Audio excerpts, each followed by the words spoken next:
Late frost ices over French vineyards threatens fruit crops. French vintners are lighting candles to thaw their grapevines to save them from a late frost following a mild winter. Chablis, France. French vintners are lighting candles to thaw their grapevines to save them from a late frost following a winter warm spell, a temperature swing that is threatening fruit crops in multiple countries. Ice-coated vines stretched across hillsides around Chablis as the Burgundy region woke Monday to temperatures of -5 C 23 F.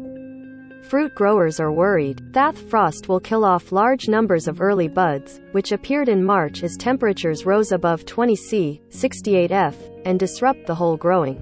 The frost is particularly frustrating after a similar phenomenon hit French vineyards last year, leading to some €2 billion ($2.4 billion) in losses. Scientists later found that the damaging 2021 frost was made more likely by climate change. Before dawn Monday, row upon row of candles flickered beneath the frosty vines in Chablis. As the sun rose, it illuminated the ice crystals gripping the. Some vintners tried to warm the vines with electrical lines, or sprayed the buds with water to protect them from frost. The water creates a thin layer of ice. That ensures the blossom's temperature remains around freezing point but does not dip much lower. Chablis vintner Daniel Defex, whose vineyard has been producing wine for 400 years and lived through a multitude of climate disasters, calls what's happening now a very, very serious frost.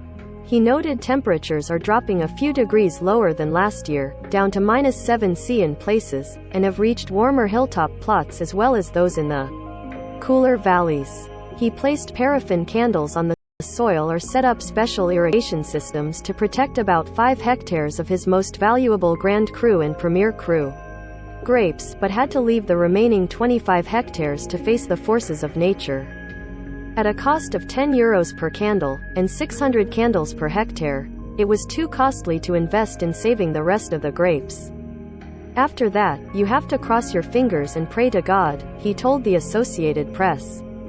In neighboring Switzerland, fruit growers scrambled Sunday to protect their crops, rolling out heaters and pellet stoves at night and around dawn, or turning on overhead irrigation systems, said Beatrice Rudeman, a spokeswoman for Swiss Fruit, a union of fruit producers.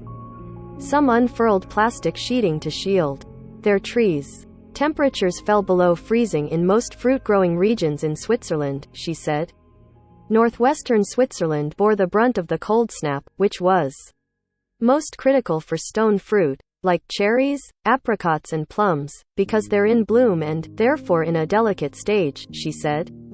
A few early varieties of apple including Gravensteiner and Williams were also affected. In the Batu fruit-growing region of the Netherlands, farmers sprayed their trees with water Saturday night and into the early hours of Sunday morning too. In Sharia, a layer of ice protected fragile blossoms from the sub-zero temperatures. Last year's April frost led to what French government officials described as probably the greatest agricultural catastrophe of the beginning of the 21st century. The pattern was similar, an intense April 6–8 frost after a lengthy warm period in March. Researchers with the group World Weather Attribution studied the effect of the 2021 frost on the vineyard-rich Champagne, Loire Valley and Burgundy regions of France, and found the March warmth made it particularly damaging. The researchers concluded that the warming caused by man-made emissions had coaxed the plants into exposing their young leaves early, before a blast of Arctic cold reached Europe in April. The cold weather was not bad news for all, however.